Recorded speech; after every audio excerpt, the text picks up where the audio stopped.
যখন মাইয়েতকে কবরে শোয়ানো হয় তখন সে তাকে দাফন করে যাওয়া ব্যক্তিদের হাঁটার খসখস আওয়াজ শুনতে পায়। এরপরে তাকে যখন শুইয়ে দেওয়া হয়, সে যদি মুমিন ব্যক্তি হয় তাহলে তার মাথার দিকে তার সালাত এসে দাঁড়িয়ে যায়। দুনিয়াতে আপনি যে নামাজগুলো পড়েছেন, আমি যে নামাজগুলো পড়ছি, এগুলো মাথার দিকে দাঁড়িয়ে যায়। ডান দিকে চলে আসে তার সওম মানে কি? রোজা। বাম দিকে চলে আসে যাকাত। তারপরে পায়ের দিকে চলে আসবে তার আত্মীয়তার সম্পর্ক রক্ষার ইবাদত, তার এই যে অন্যান্য দান সদকা, তার নফল আমল, তার তাসবিহ তাহলিল, তার কোরআন তেলাওয়াত ইত্যাদি পায়ের দিকে চলে আসবে। এখানে একটা হাদিস এসেছে, সূরাতুল মুলক যে ব্যক্তি রাতের বেলা তেলাওয়াত করবে, কোন সূরা ভাই?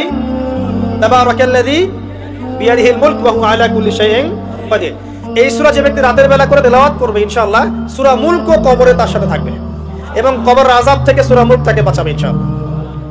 আমি বুঝাচ্ছি যে কি অবস্থাটা হবে। এবার দুজন ফেরেশতা মাথার দিক থেকে আসবেন, আসতে চাইবেন, সালাত বলবে এখান দিয়ে আসা যাবে না, এদিক দিয়ে আসা যাবে না। ডান দিক দিয়ে আসতে চাইবেন, এদিক দিয়ে আসা যাবে না। বাম দিক দিয়ে আসতে চাইবেন, যাকাত বলবে এদিক দিয়ে আসা যাবে না।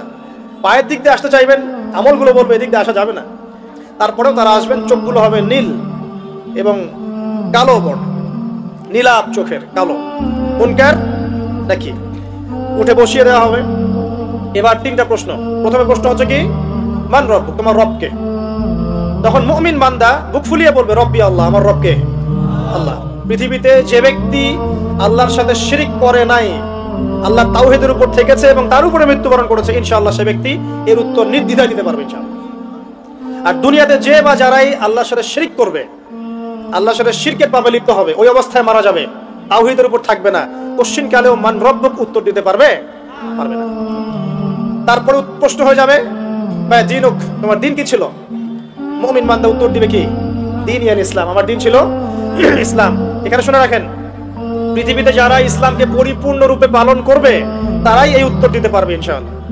যারা ইসলামকে ঠাট্টা বিদ্রুপের হাসি তামাশার পাত্র বানিয়েছে, মন চাইলে কিছু করি, মন চাইলে কিছু করি না, সহজ করে একটা আমল করি, বাকি কিছুর আমল ধারি না, হ্যাঁ, নামাজ পড়ি, সুদ ছাড়তে পারি না, ঠিক আছে, বছর বছর ওমরা করি, এদিকে ঘুষ দুর্নীতি ছাড়তে পারি না, ইসলামকে ঠাট্টা তামাশার পাত্র বানিয়েছে, এরা কোশ্চিন কালে উত্তর দিতে পারবে না মা দিনুক। দিনে পরিপূর্ণরূপে ইসলামে প্রবেশ করতে বলেছেন আল্লাহ রাব্বুল আলামিন। যারা পরিপূর্ণরূপে ইসলামে প্রবেশ করবে এবং ইসলামের প্রতিটা মৌলিক বিধান মেনে চলবে, ইনশাআল্লাহ তারাই উত্তর দিতে পারবে। এরপরে আসবে তৃতীয় প্রশ্ন। নবী সাল্লাল্লাহু আলাইহি ওয়াসাল্লামকে দেখানো হবে। যখন দেখানো হবে তখন সূর্য যখন ডুবে যায়, যে দৃশ্যটা আমরা দেখতে পারি না, ওই দৃশ্যটা ভেসে উঠবে এবং মুমিন বান্দা অস্থির হয়ে যাবে, বলবে আমাকে ছেড়ে দাও, আমি নামাজ পড়বো। সুবহানাল্লাহ। তার কারণ তার কাছে মনে হবে যে আসরের ওয়াক্ত হয়ে গেছে, আসরের ওয়াক্ত হয়ে গেছে, আসরের ওয়াক্ত চলে যাচ্ছে, আমাকে নামাজ পড়তে হবে। চিন্তা করেছেন? ওই যে একটা হাদিস আছে না, যে 7 শ্রেণীর মানুষকে আল্লাহ রাব্বুল আলামিন আরশের ছায়া দিবেন। তার মধ্যে এক শ্রেণীর মানুষকে, যার অন্তর মসজিদের সাথে ঝুলে থাকে, তার মন মসজিদের সাথে ঝুলে ছিল, এই সূর্য ডুবে গেল বলে আমাকে ছেড়ে দাও, আমি নামাজ পড়তে যাব। তখন ফেরেশতারা বলবেন তোমাকে নামাজ পড়তে দেয়া হবে, তবে তার আগে তুমি এর উত্তর দাও। কি উত্তর? এই ব্যক্তির দিকে তাকাও। তখন নবী সাল্লাল্লাহু আলাইহি ওয়াসাল্লামকে দেখানো হবে, সাল্লাল্লাহু আলাইহি ওয়াসাল্লাম দরুদ পড়বেন। বলা হবে যে এই ব্যক্তির সম্পর্কে তোমার কি ধারণা?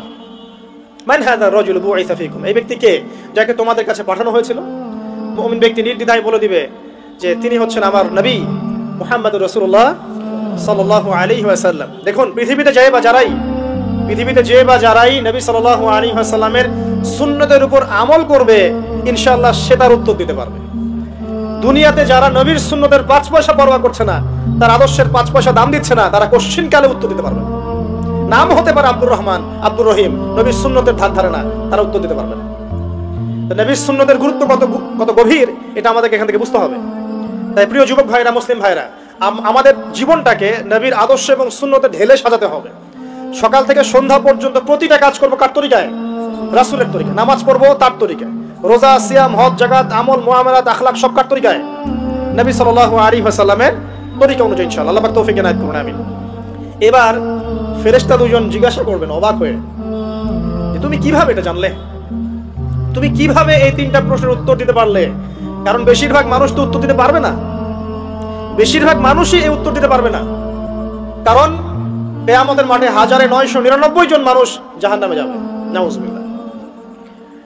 তো এটা কঠিন পরীক্ষা। আল্লাহ রাসূল সাল্লাল্লাহু আলাইহি ওয়াসাল্লাম বলেছেন যে নিশ্চয়ই তোমাদেরকে এখানে পরীক্ষায় ফেলা হবে, আর তোমরা যদি এই পরীক্ষা জেনে তোমাদের মৃতদেরকে দাফন করা থেকে বিরত না থাকতে, তাহলে আমি তোমাদেরকে শুনিয়ে দিতাম কবরে কেমন পরীক্ষা হয়। মানে যদি আমরা শুনতে পারতাম যে কবরে কেমন পরীক্ষা হয়, আমরা ভয়ে আমাদের মৃতদেরকে দাফন পর্যন্ত করতাম না। এটা নবীজি বলছেন সাল্লাল্লাহু আলাইহি ওয়াসাল্লাম। তাকে জিজ্ঞাসা করা হবে যে তুমি কিভাবে জানলে এটা? বেশিরভাগ মানুষ তো পারে না উত্তর দিতে। তখন সেই ব্যক্তি বলে বসবে, সেই ব্যক্তি বলবে যে করাতু কিতাব আল্লাহ, আমি আল্লাহর কিতাব এই কোরআন পড়েছি। মুমিন বলবে আমি আল্লাহর কোরআন পড়েছি, ফাআমানতু বিহি, আমি এর উপর ঈমান এনেছিলাম, ওয়া সাদ্দাকতু, এবং সত্যায়ন করেছিলাম। সুবহানাল্লাহ।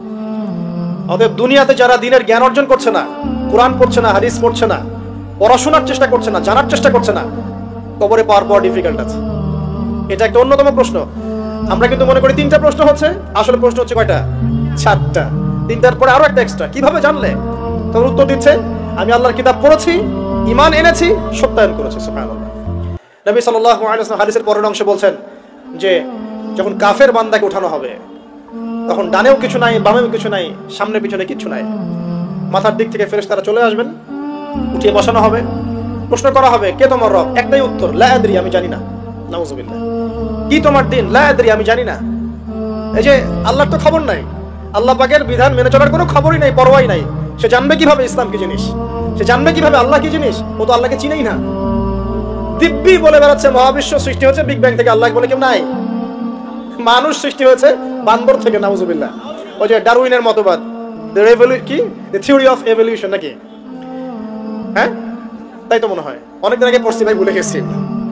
যাই হোক, মানুষ তো আল্লাহকে চিনছে না।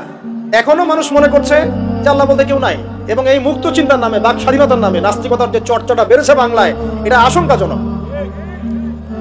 বড় বড় বিশ্ববিদ্যালয় থেকে পড়ে আসছে, অনেক সময় দেখলাম বড় বিশ্ববিদ্যালয়ের প্রফেসর, সে বলছে যে মহাবিশ্ব বিগ ব্যাং দিয়ে সৃষ্টি হয়েছে, সৃষ্টিকর্তা নাই এখানে।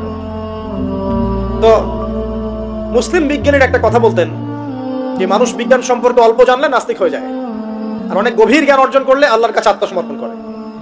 খেয়াল করে দেখবেন, ডক্টর, ইঞ্জিনিয়ার যারা বড় বড় লেভেলে চলে গেছেন, অনেক সিনিয়র, তারা কিন্তু বেশিরভাগ নামাজি দেখবেন, নামাজ পড়ে, দান সদকা করে, সমাজ কল্যাণমূলক কাজ করে। তারা কিন্তু রোগীর সেবা করতে গেলেও বলে যে নামাজ পড়িয়েন, রোজা রাখিয়েন, তারা কিন্তু বলে। অনেক ডক্টর আমি দেখেছি এমন, যারা যত বেশি গবেষণা করে তারা তত বেশি আস্তিক হয়ে যায়, আর টুটাফাটা গবেষণা করলে নাস্তিক হয়ে যাবে। কত প্রশ্ন, ইসলামে এটা কেন, ওইটা কেন, ইসলামে বহুবিবাহ কেন, হ্যাঁ, ইসলামে কি পর্দার বিধান কেন, তারপর ইসলামে এত রেস্ট্রিকশনস, এত বাইন্ডিংস কেন, হ্যাঁ, স্বাধীনতা নাই কেন, কত প্রশ্ন। ইসলামের এগেইনস্টে কত তীর এখন ছোড়া হচ্ছে। তো এই ব্যক্তি কেমন করে উত্তর দিবে যে মাহাদিনুক, তোমার দিন কি? আল্লাহর দিকে কত প্রশ্ন ছোড়া হচ্ছে, কত শিরকের পাপ আমরা করছি, অনেক সময় মুসলিম হয়েও শিরকের পাপ করছি। কিভাবে উত্তর দিবে মান রব্বুক?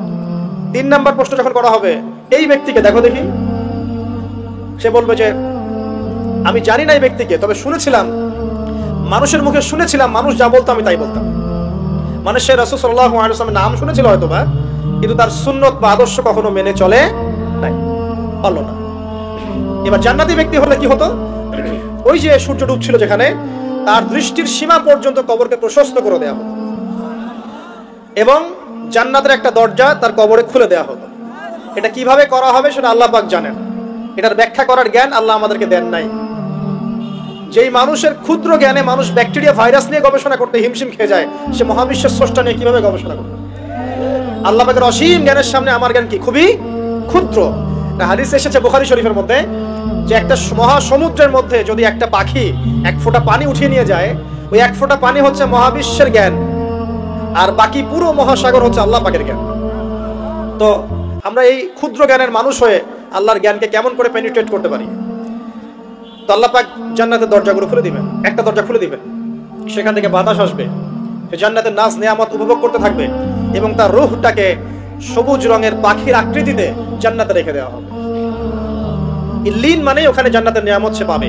এটাকে বলা হয় দারুল বারজাখ বা বারজাখের জীবন। পাপী ব্যক্তি হলে জাহান্নামের দরজা খুলে দেওয়া হবে, আর জাহান্নামের সে আযাব ভোগ করতে থাকবে, এবং পুণ্যবান ব্যক্তি হলে জান্নাতের দরজা খুলে দেওয়া হবে, এবং এর নাজ নিয়ামত সে ভোগ করতে থাকবে। তখন তাকে বলা হবে এটা জান্নাতের সেই জায়গা যেখানে তুমি থাকবে। এটা দেখার সাথে সাথে, শোনার সাথে সাথে তার যে খুশি, উৎফুল্লতা আরো অনেক বেড়ে যাবে। এবং সে কি করবে জানেন? সে পৃথিবীতে ফিরে আসতে চাইবে। সে বলবে, আমাকে আমার পরিবারবর্গকে জানাতে দেন, আমাকে আমার পরিবারবর্গকে জানাতে দেন যে আমি ভালো আছি। তখন ফেরেশতারা তাকে বলবেন যে এটা সম্ভব না, তোমার এবং তাদের মাঝে দারুল বারজাখ আছে, তুমি এটা ভেদ করে যেতে পারবে না। তখন তার আত্মাটাকে ইল্লিনে দেওয়া হবে, একটা সবুজ পাখির আকৃতিতে জান্নাতে ঘুরে বেড়াবে ইনশাআল্লাহ। আর যদি জাহান্নামী হয়, তাহলে যে বললাম দরজা খুলে যাবে জাহান্নামের, মর্মান্তিক আযাব তার দিকে আসতে থাকবে, কবর সংকুচিত হয়ে আসবে এমন ভাবে যাতে তার বাম পাজর ডান পাজরের ভিতরে এইভাবে ঢুকে যাবে, নাউযুবিল্লাহ। এবং এই আযাব চলতে থাকবে ইলা ইয়াউমি ইউবআসুন, পুনরুত্থানের দিন পর্যন্ত।